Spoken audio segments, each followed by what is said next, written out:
warahmatullahi wabarakatuh. Apa kabar anak-anak? Berjumpa lagi dengan Ibu Fitria. Hari ini kita akan belajar tentang tema 1, organ gerak hewan dan manusia. Subtema 1, organ gerak hewan, pembelajaran kedua.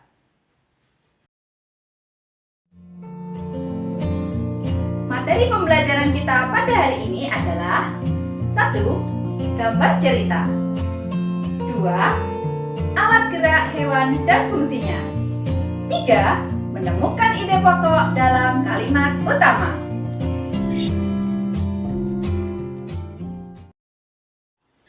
Sebelum mulai pembelajaran, agar tambah bersemangat, mari kita bersama menyanyikan lagu Satu Nusa, Satu Bangsa. Nyanyikan dengan semangat ya.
Mari kita mulai belajar. Siapkan alat tulismu ya. Simak materinya secara lengkap.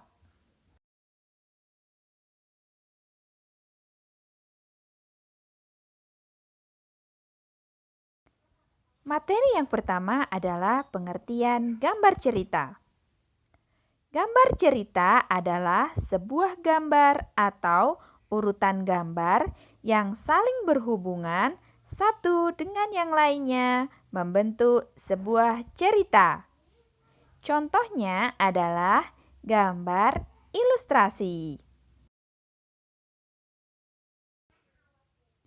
Gambar ilustrasi dibedakan menjadi dua, yaitu gambar ilustrasi dengan foto dan gambar ilustrasi dengan gambar tangan.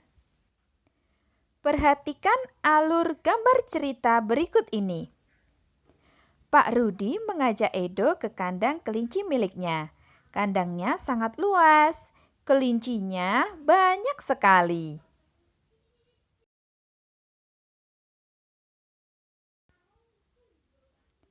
Pak Rudi dan Edo memberi makan kelinci. Mereka memberikan wortel. Kelinci sangat suka makan wortel. Semua kelinci berkumpul mendekat pada Edo.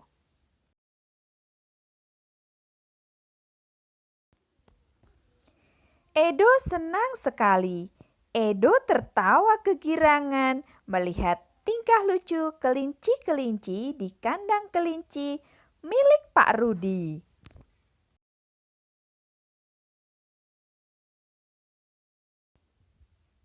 Gambar selanjutnya, semakin lama diamati, tingkah lucu kelinci semakin menggemaskan.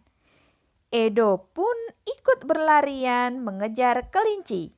Sesekali Edo menirukan gerakan lucu kelinci, melompat, berlari, dan berdiri dengan dua kaki. Ini adalah contoh gambar cerita. Jadi, di setiap gambarnya memiliki cerita dan berhubungan dengan gambar yang lainnya. Diharapkan kalian nanti juga bisa membuat gambar cerita kalian sendiri.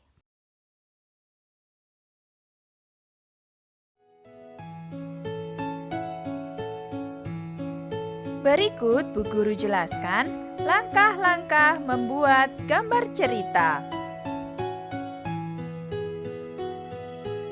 Langkah pertama, menyiapkan alat dan bahan. Siapkan alat dan bahan seperti kertas, pensil, penghapus, dan juga pensil warna untuk membuat gambar cerita. Yang kedua, menentukan tema. Tentukan tema yang akan kalian buat pada gambar cerita kalian nanti.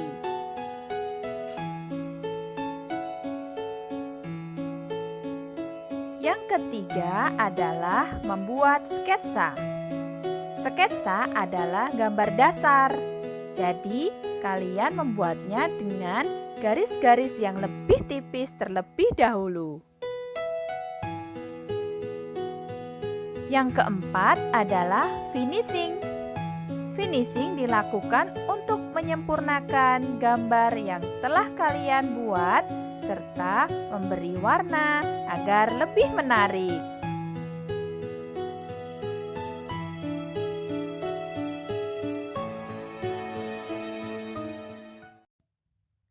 Materi yang kedua, alat gerak hewan dan fungsinya. Alat gerak hewan disesuaikan dengan aktivitas dan tempat hidupnya. Ada hewan yang hidup di darat, ada juga yang hidup di air. Perhatikan tabel hewan beserta alat geraknya berikut ini. Ikan memiliki sirip dan ekor yang berfungsi untuk berenang. Hewan amfibi memiliki kaki yang berfungsi untuk berjalan, melompat, dan berenang. Hewan reptilia, misalnya buaya, memiliki kaki untuk berjalan. Ular menggunakan otot perutnya untuk berjalan. Dan kaki dayung pada penyu digunakan saat berenang. Pada hewan burung memiliki alat gerak sayap untuk terbang dan juga memiliki kaki untuk berjalan dan berlari, misalnya pada burung unta. Hewan mamalia dibedakan menjadi dua. Ada hewan mamalia yang hidup di darat, seperti kerbau, sapi, dan kuda, memiliki alat gerak kaki untuk berjalan dan berlari. Untuk mamalia yang hidup di air, misalnya paus dan lumba-lumba, menggunakan alat gerak sirip untuk berenang.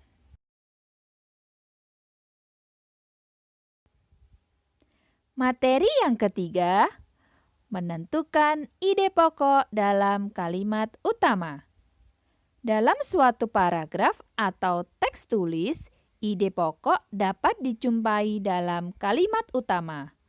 Kalimat utama berisi informasi utama yang menjelaskan dasar permasalahan di dalam teks. Kalimat utama biasanya terdapat di awal, di akhir atau di awal dan di akhir suatu teks. Ayo membaca. Bacalah teks gerak ikan dalam air, paragraf demi paragraf, sehingga kalian nanti dapat menentukan ide pokok pada masing-masing paragraf. Ikan memiliki sistem gerak yang unik. Sistem gerak pada ikan berbeda dengan hewan vertebrata yang lain. Hal tersebut dikarenakan habitat ikan adalah di air. Salah satu bentuk tubuh yang paling banyak dimiliki oleh hewan air adalah bentuk rudal. Bentuk tubuh ini memungkinkan ikan meliuk ke kiri dan ke kanan. Bentuk tubuh yang seperti ini juga berfungsi untuk mengurangi hambatan pada saat bergerak di dalam air. Ekor dan sirip yang lebar berfungsi untuk mendorong gerakan ikan dalam air. Tahukah kamu, ikan dapat berenang karena memanfaatkan bentuk tubuhnya yang unik. Ikan memiliki gelembung renang dalam tubuhnya yang berguna untuk mengatur gerak naik dan turun. Ikan memiliki susunan otot dan tulang belakang yang fleksibel untuk mendorong gerakan ekornya. Sebagian besar ikan menggunakan gerak tubuh ke kanan dan ke kiri bersama dengan sirip ekornya untuk menghasilkan gaya dorong ke depan. Ikan yang bergerak dengan sirip samping dan sirip tengah cocok hidup di terumbu karang.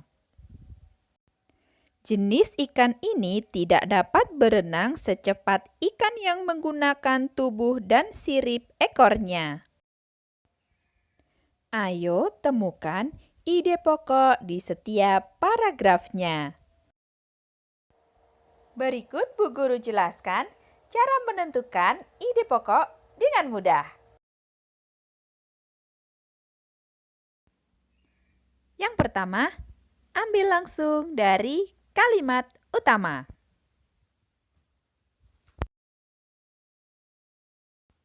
Yang kedua, mengurangi kata dalam kalimat utama.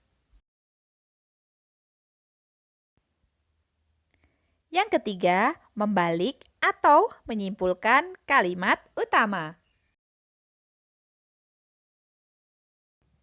Yang keempat, menyimpulkan isi paragraf.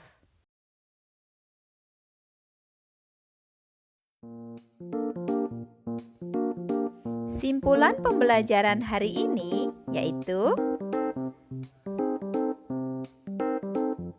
1. Pengertian gambar cerita. Yang kedua, alat gerak hewan dan fungsinya. Yang ketiga, cara menentukan ide pokok dalam kalimat utama.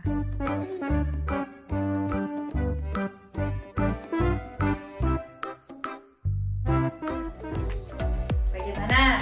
Sudah jelas belum? Sudah jelas bukan? Ya, kalian pintar sekali.